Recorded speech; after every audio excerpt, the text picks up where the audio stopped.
Eu me recordo que há 3 anos, estando em Roma, o espírito irmão X escreveu por meu intermédio uma mensagem muito interessante. 2 visitantes que vieram à Terra para saber como é que estava a mensagem do Senhor no mundo. Eram Jesus e o apóstolo Pedro. E eles vieram a Roma em pleno mês de junho, verão europeu. A cidade estava regurgitante, e aquela multidão que se adentrava pela Catedral de São Pedro e que ia à sede do Vaticano ao lado para ser recebida pelo Papa, deslumbrava aqueles 2 estranhos visitantes. E Pedro disse: Senhor, esta catedral foi erguida em homenagem a mim, porque te segui com toda a fidelidade. Mas agora nós vamos falar com o homem que representa o Pai Celestial e que a ti representa aqui na terra como sendo autoridade máxima. E por um corredor do lado direito da Catedral de São Pedro, adentraram-se pela sede vaticana, onde reside o Papa. Eles foram atravessando os corredores, saudaram os guardas suíços, 2 a 2 a cada porta, atravessaram os salões e chegaram à antessala das audiências. E perguntaram a um guarda: Pedro é que se faz o intermediário das interrogações. O que é necessário fazer para ser recebido agora pelo Papa? E o guarda, olhando aquelas indumentárias estranhas, bastante diferentes daquilo que a etiqueta exigia, disse: seria melhor que os senhores consultassem Sua Excelência, o Monsenhor, encarregado de levá-los até a presença do Papa. E Pedro foi o Monsenhor, um homem de catadura expressiva, marcada pelo cepticismo e pelo ascetismo. Ele olhou para os 2 e empalideceu. Como se atrevem a estar aqui na sala, na antessala das audiências, para falar a sua santidade, o Papa? Pedro disse: pois é que ele é Jesus e eu sou Simão Pedro. O Monsenhor olhou para o guarda suíço e deu um sinal, pedindo que chamasse algo mais, a polícia, para retirar dali aqueles 2 psicopatas, e que eu fizesse com certa amabilidade para evitar um escândalo. E diz: mas como os senhores adentraram-se aqui? Pela porta. Fomos atravessando as salas e chegamos aqui muito bem. Mas os senhores não têm entrevista marcada? Pensam que o Papa é o desocupado para receber qualquer vagabundo que aqui se adentre? De maneira nenhuma. Ele só recebe homens, chefes de Estado, personalidades gradas, autoridades, artistas, pessoas importantes, cujas audiências são marcadas, no mínimo, com 6 meses. Por favor, não criem qualquer embaraço. Saiam. Foi levando. E Jesus olhou para Pedro e disse: pois está um pouco diferente. E foram levados. E quando chegaram à praça ensolarada, Jesus olhou para Pedro e Pedro disse: não fique triste não, Senhor. Sabe como são os italianos, não é? O Senhor tenha paciência. Eles são muito loquazes, são muito ativos, mas é uma gente muito boa. E Pedro, e há algum lugar onde se reverencia o meu nome? Ah, Senhor, na velha Albion.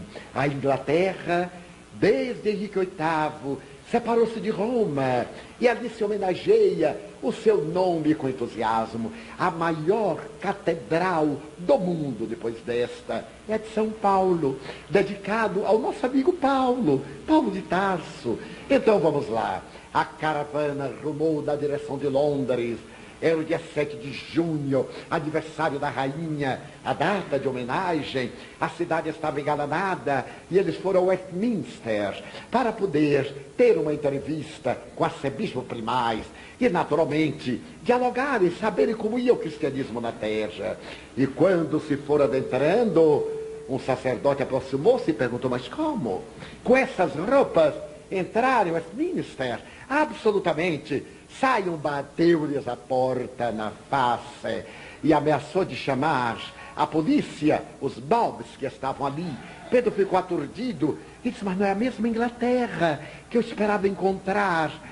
E agora, Pedro, que faremos? Ah, Senhor, há um país que é o verdadeiro continente, que é clareado pelas estrelas do Cruzeiro do Sul.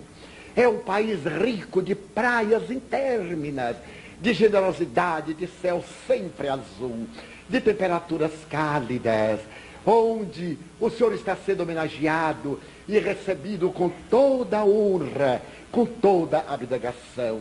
Que país é este, Pedro? É o Brasil, o coração do mundo e a pátria do Evangelho. Então, vamos lá.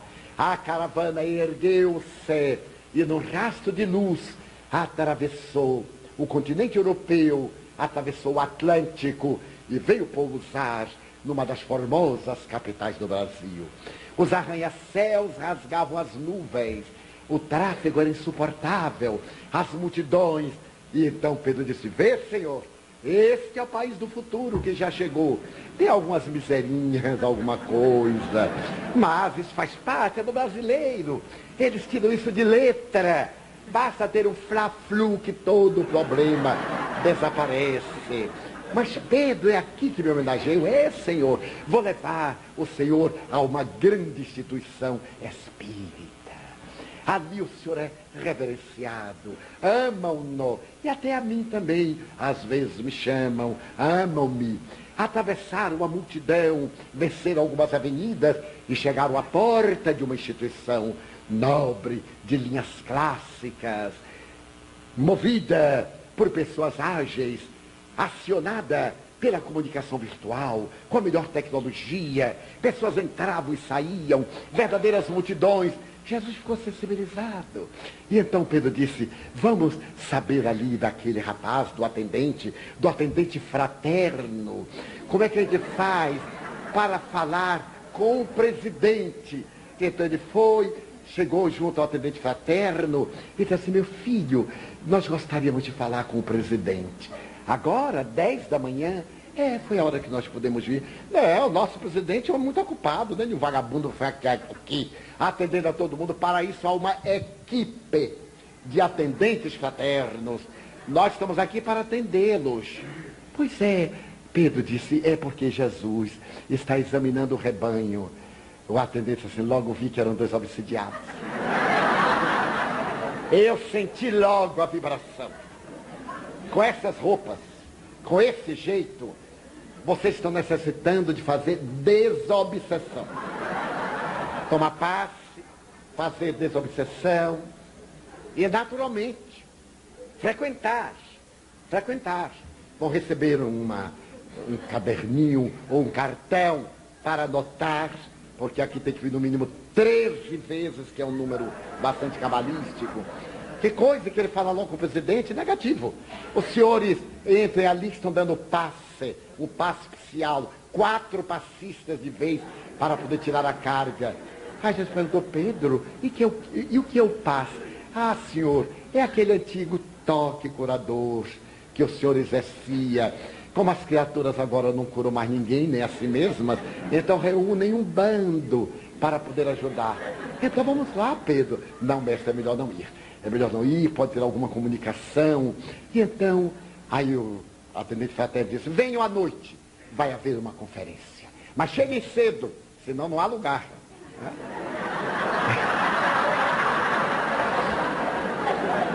Os 2 saíram,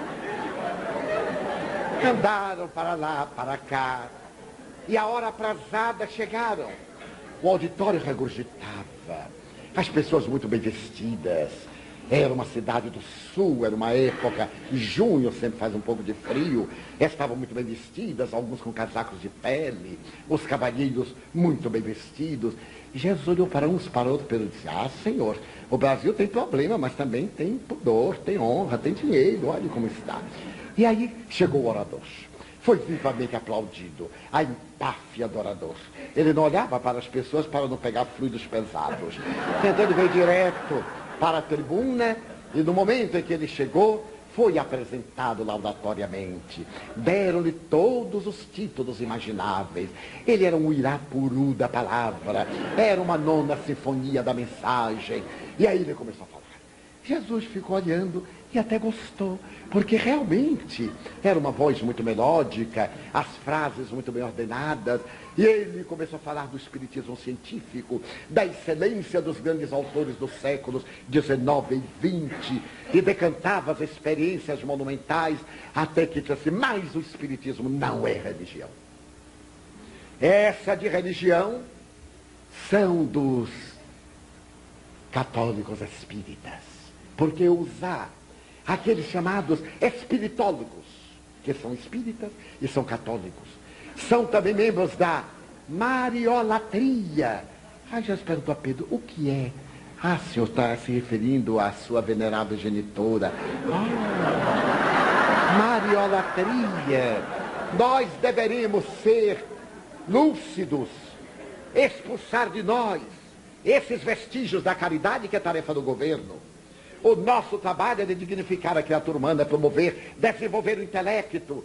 E os seus arrazoados estúpidos, antidoutrinários, embora sonoros, que repercutiu no auditório, foram diminuindo na acústica do mestre, mas quando ele terminou, a ovação foi extraordinária. E logo veio um grupo, aquele grupo de assessores, para ninguém o tocar, para ninguém arrancar as suas virtudes, foram tirando, e ele desapareceu, levado para um restaurante de luxo, para o banquete que ele estava reservado. Jesus ficou ali na sala, havia umas velhinhas que cochilaram durante o arroubo da oratória, havia os obsidiadozinhos que tremeram um pouco, e havia pessoas também lúcidas, que disseram, mas a palestra foi extraordinária, pena que eu não entendi nada, mas que conferência, que palavras, mas que pena, mas deve ser coisa formidável, todo mundo aplaudiu. E Jesus disse a Pedro, e agora, o que é que vamos fazer? Saiamos, Senhor. E quando saíram, à porta da respeitável instituição, estava um número enorme de mendigos, que estendiam mãos esquálidas, cujos corpos seminus tiritavam de frio. Mas havia também algumas pessoas generosas, que lhes ofereciam pães, que lhes davam moedas. Alguém chegou a tirar um casaco que trazia para cobrir uma mulher tuberculosa e trêmula. Então Jesus disse, fiquemos com eles, Pedro. Estes são os verdadeiros cristãos. Talvez não falem muito bem, mas eles estão fazendo aquilo que nós recomendamos. E os dois ficaram atendendo, enquanto lá fora a ufania que se derivava da presunção intelectual cercava o grande orador de homenagens indébitas. E quando o dia surgiu e aquele grupo de miseráveis se afastou, porque ali mesmo dormiram alguns, Jesus disse a Pedro, voltemos. E retornaram ao sólio do Altíssimo. Essa página que Humberto de Campos escreveu, pasmem os senhores, eu encaminhei para um periódico espírita.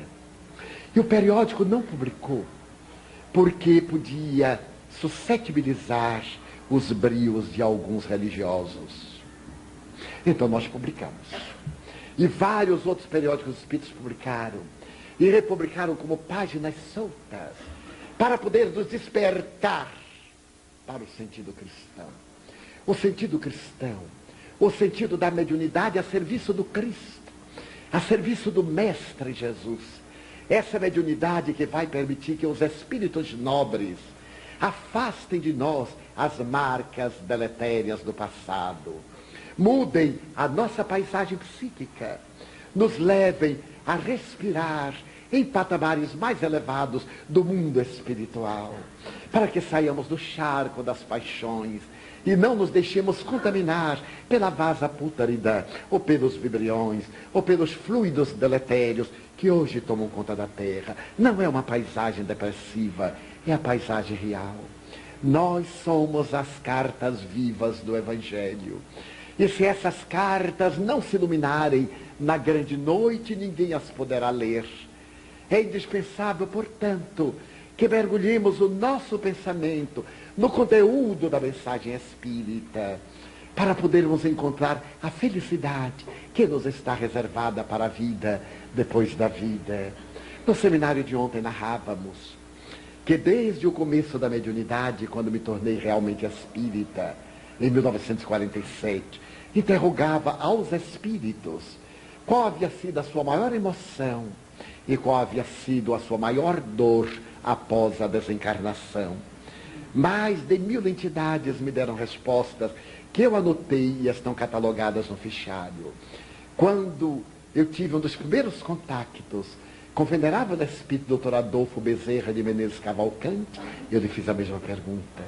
Qual foi a maior alegria que o senhor teve no mundo espiritual?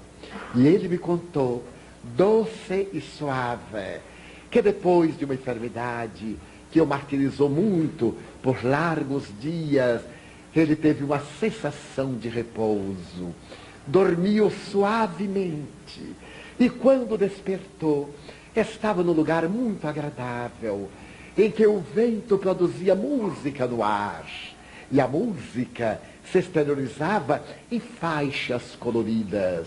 O som tinha cor, as cores tinham melodia, um suave perfume penetrava naquele recinto, e à medida que ele se foi identificando com o lugar, percebendo onde estava e reconhecendo que já se houvera libertado do corpo, ele viu uma jovem de peregrina beleza, uma menina encantadora, e ele perguntou, quem é você? E ela respondeu, sou Celina, a mensageira de Maria, aquela que, através do médium Frederico Júnior, trazia do mundo espiritual a mensagem de Jesus para o pequeno grupo que ele presidia nas inolvidáveis sessões mediúnicas, então realizadas na Federação Espírita Brasileira. Ele teve um impacto e disse-lhe, Celina, minha filha, como agradecer à Mãe Santíssima o júbilo deste momento. E ela lhe disse, ainda é cedo para agradecer. Você agora, Adolfo, vai recolher as flores da sua sementeira e vai colher os frutos sazonados da insementação deixada na terra. Venha comigo. Ele levantou-se e, tomado por Celina, foi levado até aquilo que seria uma sacada de uma janela de grande porte, donde se podia ver um imenso jardim, dos velhos jardins franceses, e uma multidão que sorria e que cantarolava em coro muito baixinho. Ele olhou e perguntou, quem são, Celina? São aqueles a quem você beneficiou. São aqueles que bateram a porta do seu coração nesses últimos anos da sua existência física e encontraram-nas abertas para se beneficiarem de luz. São mães que intercederam junto ao seu coração em favor de filhos nos dias ásperos da jornada.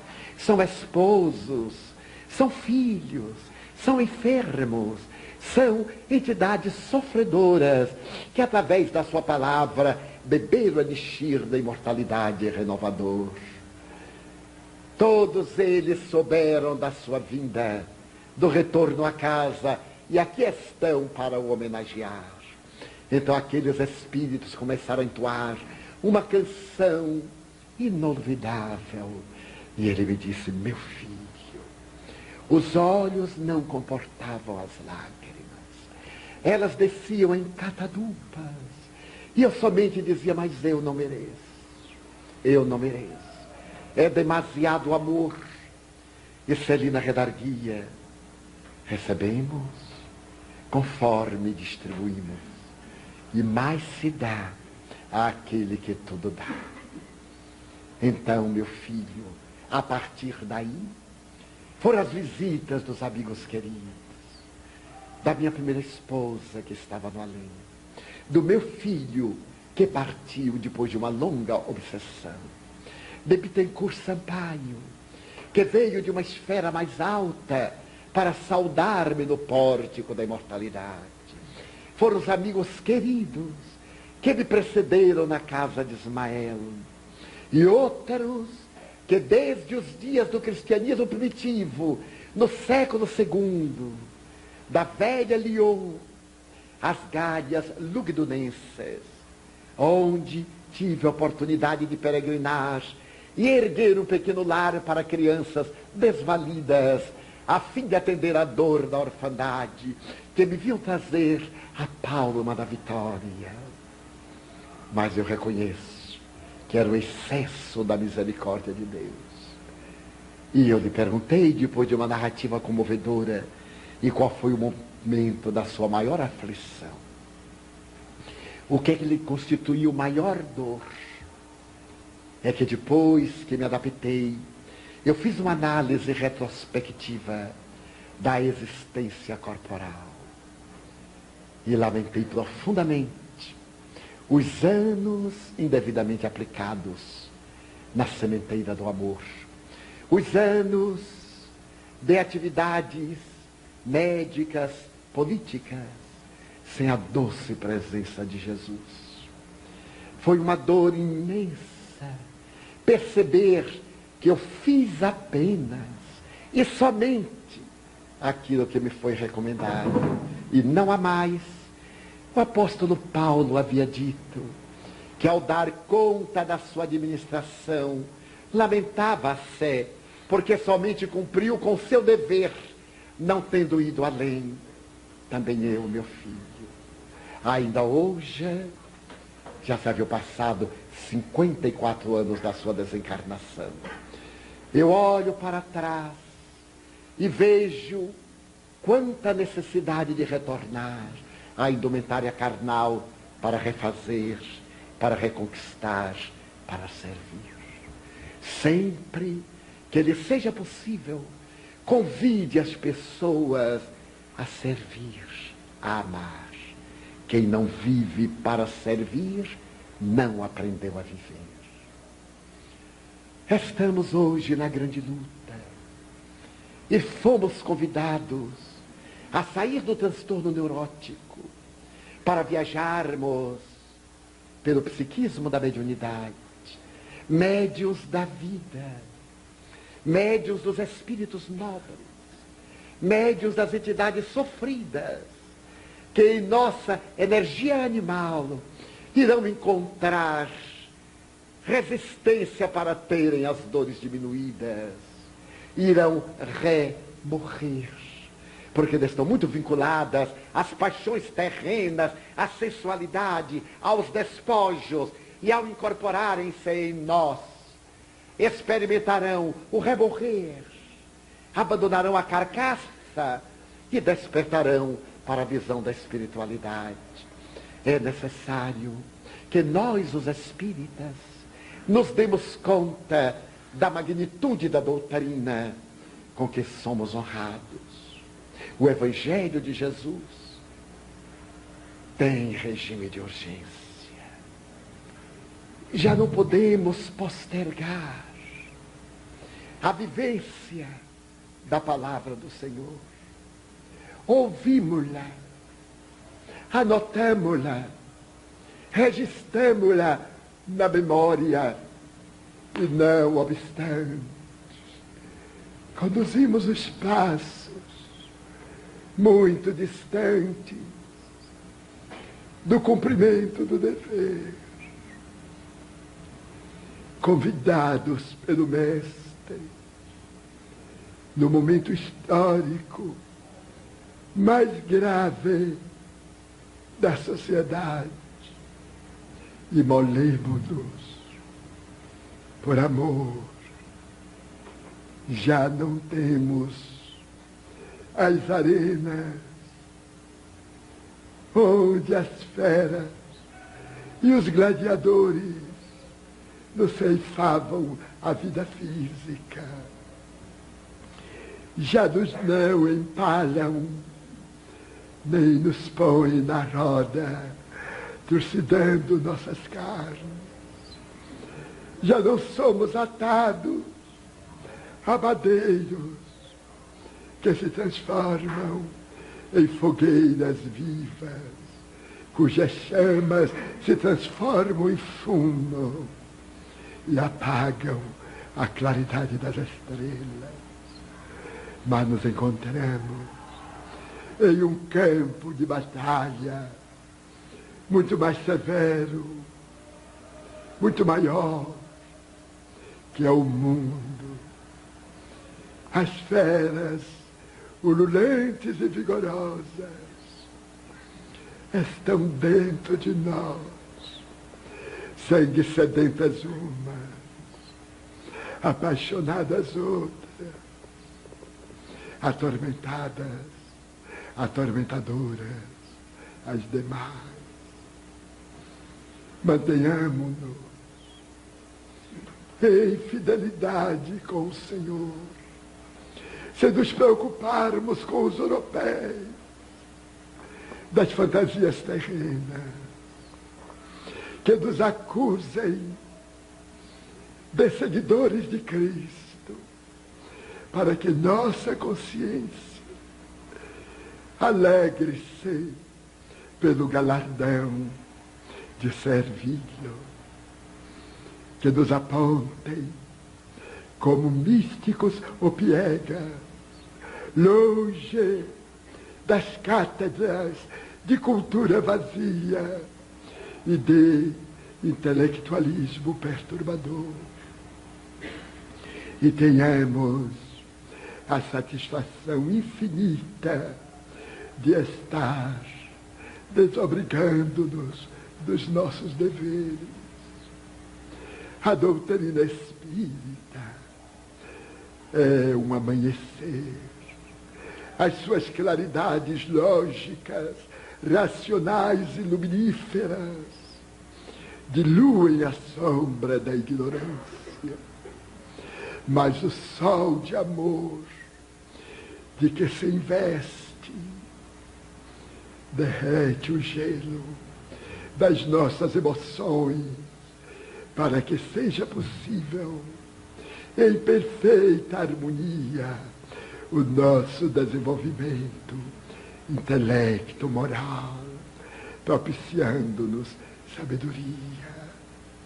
O conhecimento pode ser considerado como a grande horizontal das conquistas humanas, mas o amor é a grande vertical que nos ergue na direção do infinito para sintonizar-nos com Deus.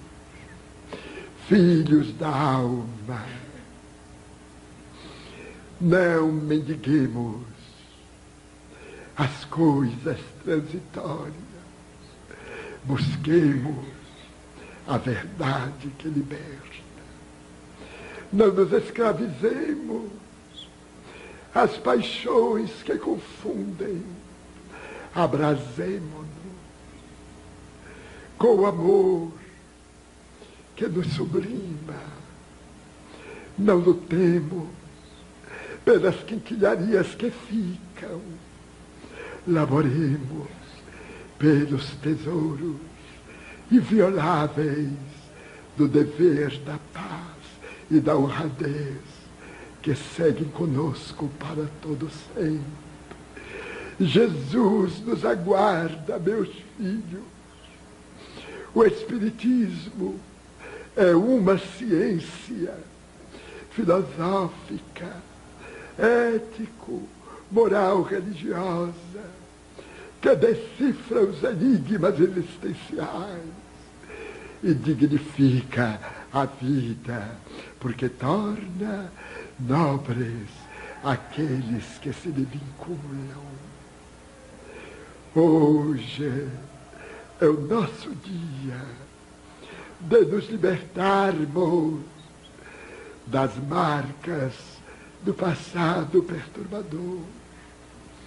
Vencida a morte pela vida, vencei os tormentos da retaguarda perturbadora. E tomados pelo Espírito do Cristo, sintonizai com Ele, para que desçam até vós as suas misericórdias, penetrando-vos e tornando-vos discípulos legítimos do seu coração, ensinando àqueles que estão ao vosso lado brandura, cordialidade e amor, conforme Ele a todos nos tem ensinado. Ide em paz,